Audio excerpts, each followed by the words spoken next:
It's 10 in the morning, your apartment is already 88 degrees, and you don't own an air conditioner. Before you buy one, and before you see what one costs to run all summer, know this. Most of what makes a room unbearable is heat you let inside before lunch and never pushed back out. Cooling without AC is 3 jobs and the order matters. Keep heat out.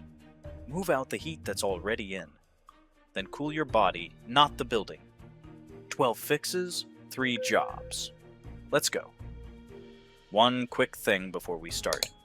If this helps you, hit subscribe and leave a like. It takes a second and it genuinely helps us out. Job 1.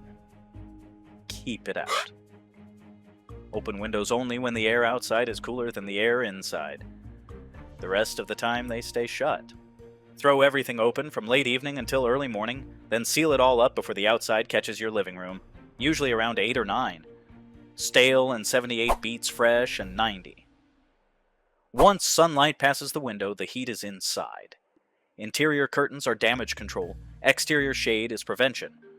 Awnings or a shade sail beat anything indoors, and reflective film costs about a pizza and goes on with soapy water and a squeegee. Only bother with the windows that take direct sun between noon and 6. Dark fabric absorbs light and turns it to heat, so the side facing the window should be light or reflective. The room side can be whatever you like. Thermal or blackout curtains are the real upgrade, and hanging them past the edges of the glass traps the hot air instead of spilling it into the room. Cheap version that works: a white bedsheet clipped up for 6 weeks a year.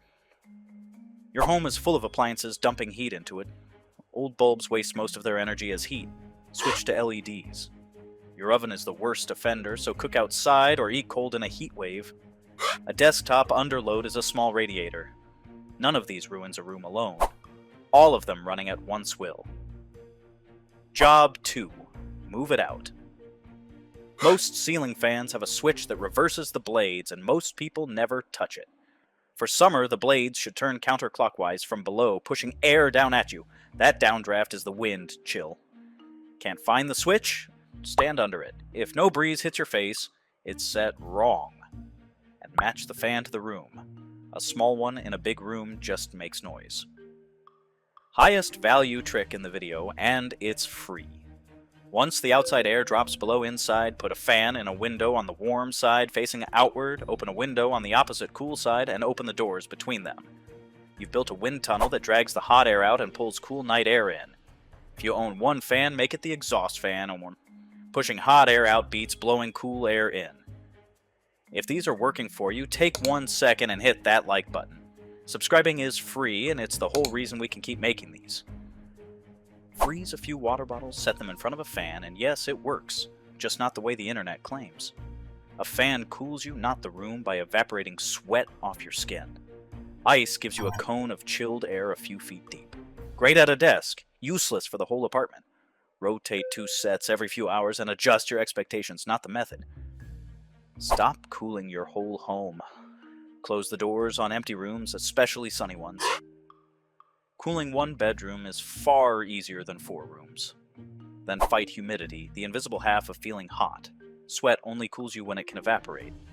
Run the extractor after a shower, don't dry laundry indoors, and a dehumidifier makes a room feel cooler without changing the temperature. Job 3. Cool your body. For relief in 90 seconds, cool where blood runs close to the surface, wrists, back of the neck, inner elbows, behind the knees, ankles. A cold pack, a cloth-wrapped ice cube, or a bandana soaked in cold water drops how hot you feel almost instantly. Rinsing your forearms under a cold tap is the version you can do anywhere. You don't need a cool apartment, you need 6 cool hours. Ditch synthetics for cotton or linen. Both breathe and wick sweat. If you sleep on memory foam, that's a bigger problem than your windows, so add a cotton topper. And the fridge trick works. Chill your pillowcase and top sheet for an hour before bed. Enough to get you the 20 minutes it takes to fall asleep. A lukewarm shower beats a cold one. Ice water makes your body trap heat. Cool water lets you keep shedding it. Skip the towel and let it evaporate in front of a fan. Wear loose cotton or nothing and aim for a bedroom in the mid-60s since your body drops its temperature to fall asleep.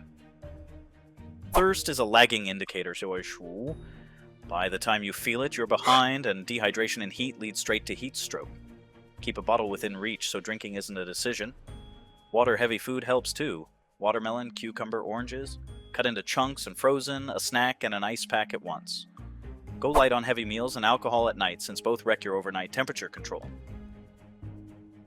That's the system. Shut heat out in the morning. Flush it out at night. Cool your body instead of your building. Start with the morning windows, the exhaust fan, and the bedding. They're free and they're the ones people skip. And thanks for watching all the way to the end. We're a small channel, and honestly, every single like, comment, and subscribe makes a real difference to whether videos like this one get seen at all. So if any of this helped, drop me a comment, well, even a short one, like, wow, it actually worked! Every bit of it counts, and we notice all of it. See you in the next one.